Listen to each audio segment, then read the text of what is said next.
Vous connaissez ce moment où le ventre se tend, la ceinture devient insupportable, et tout semble pèse plus lourd qu'il ne devrait. Les ballonnements perturbent nos repas, nos journées, et parfois même nos relations.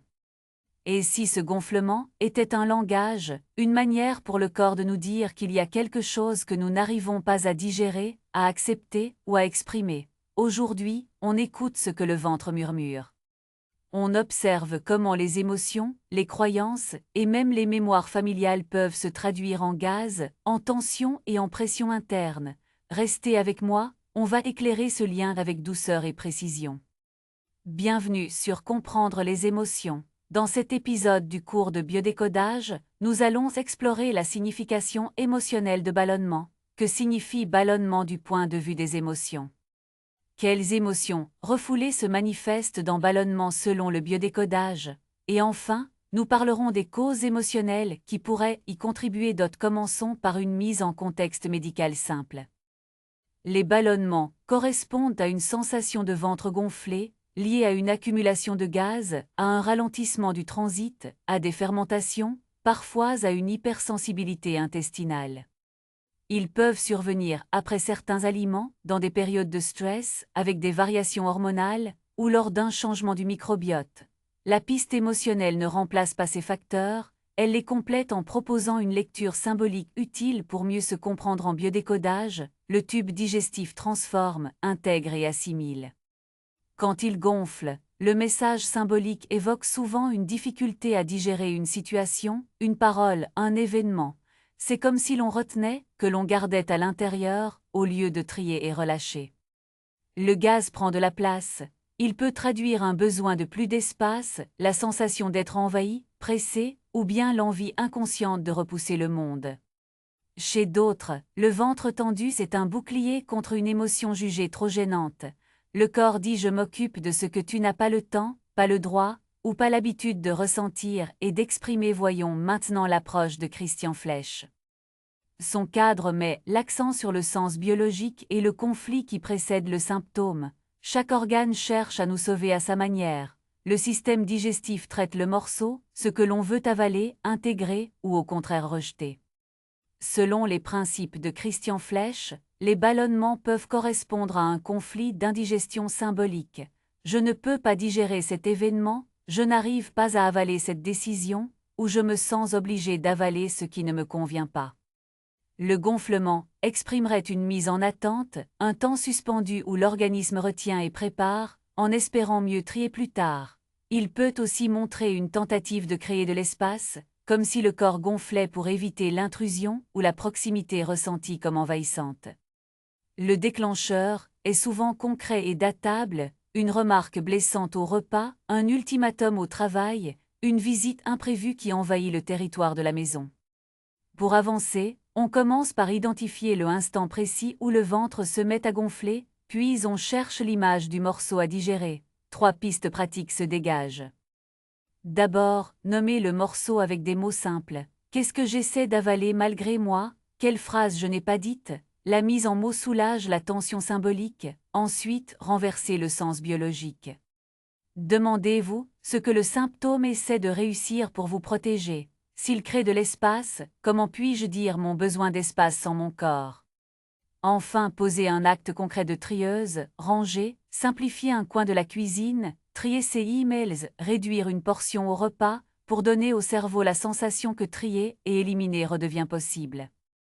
Ce végétal quotidien, petit et répétitif, soutient le recadrage somato-émotionnel. Passons à Henri Corbera. Son approche, la bioneuroémotion, s'articule autour de la perception et des croyances.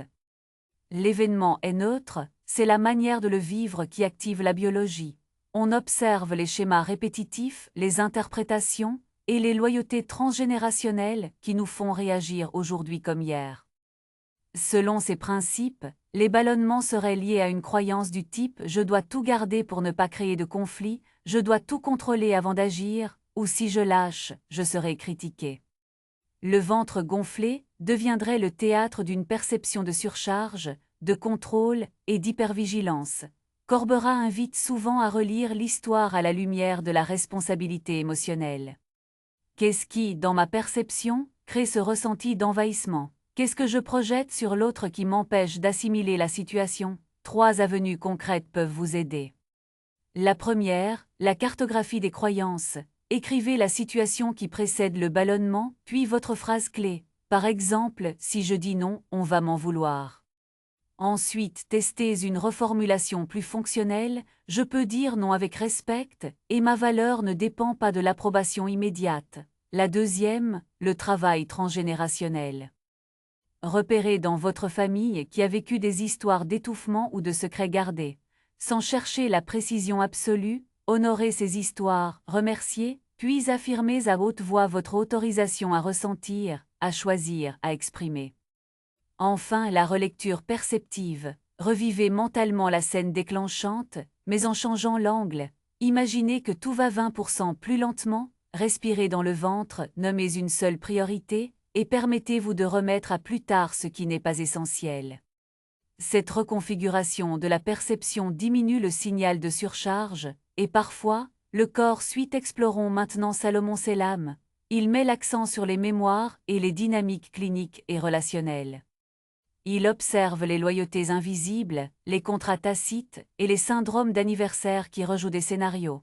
Selon ces principes, les ballonnements pourraient traduire une mémoire d'intrusion ou de promiscuité subie, une place familiale floue, ou un contrat non dit. Fais bonne figure, garde pour toi.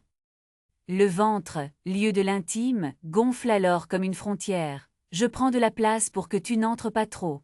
Dans certains tableaux, on retrouve un profil d'honneur qui absorbe les tensions du groupe pour éviter les conflits, jusqu'à en être saturé. 3 clés pratiques se dégagent. D'abord, le génosociogramme. Retracer avec dates approximatives les événements de compression ou d'explosion émotionnelle dans la lignée, déménagement forcé, cohabitation imposée, secret de grossesse, repas familiaux tendus. Repérez les résonances de dates avec vos propres épisodes de ballonnement. Cette prise de conscience éclaire les loyautés. Ensuite, la lettre de restitution. Écrivez à la personne ou à l'histoire à laquelle vous avez pris ce rôle d'éponge. Dites ce que vous avez porté, ce que vous rendez, et ce que vous choisissez de garder. Lisez la lettre à voix haute, puis rangez-la. C'est un geste symbolique fort, une clôture qui rétablit la juste place. Enfin, la ritualisation de la place. Aménagez un espace chez vous qui n'appartient qu'à vous, une chaise, un coin de table, un moment horaire, et affirmez tous les jours votre droit à cet espace. Ce signal concret répond au corps qui gonflait pour fabriquer une frontière, en lui offrant une frontière claire et pacifique dans la réalité. Intégrons tout cela et avançons vers une recommandation personnelle. Les 3 approches convergent sur une idée clé. Les ballonnements parlent d'un trop-plein, d'un dedans qui manque de tri, d'un espace personnel qui se cherche. Le corps gonfle pour créer du temps et de la distance afin d'assimiler mieux. Lorsque vous sentez votre ventre se tendre, ne vous battez pas contre lui. Accordez-vous 3 minutes de respiration basse, main sur le ventre, inspire très doux par le nez, puis souffle plus long que l'inspire. À la fin de l'expiration, prononcez à voix basse une phrase de clarification. Je garde ce qui me nourrit, je relâche ce qui ne m'appartient pas. Ensuite, relisez la scène probable qui a précédé. Est-ce un non que je n'ai pas osé dire? Est-ce un rythme trop rapide? Est-ce une intrusion tolérée par peur de déplaire? Choisissez un micro-acte qui restaure votre place. Envoyez un message simple, décalez un rendez-vous, mangez plus lentement en posant les couverts entre 2 bouchées, ou prendre 10 minutes de silence avant de répondre. La cohérence vient du trio perception, acte et sensation corporelle. À mesure que vous alignez ces 3 niveaux, le ventre comprend que vous l'avez entendu, et il peut dégonfler sans devoir vous protéger pour les aspects alimentaires. Avancez avec bienveillance. Observez ce qui vous convient réellement en termes de rythmes, de quantité, de température des plats, non pas dans une logique de restriction anxieuse, mais comme un geste d'amitié envers votre système digestif. Et si vous êtes dans une période chargée, prévoyez volontairement des temps blancs, des plages d'aucun engagement. Le vide assumé est un antidote au vide rempli de gaz santé. Cette vidéo a une visée éducative et ne remplace pas un avis médical. En cas de ballonnement persistant, douloureux ou associé à une perte de poids, de la fièvre, des vomissements ou du sang dans les selles, consultez rapidement un professionnel de santé. Si ce contenu vous parle, dites-le en commentaire, Partagez votre prise de conscience ou votre question. Abonnez-vous à la chaîne pour ne pas manquer les prochains épisodes et envoyez cette vidéo à une personne pour qui ce message pourrait être utile.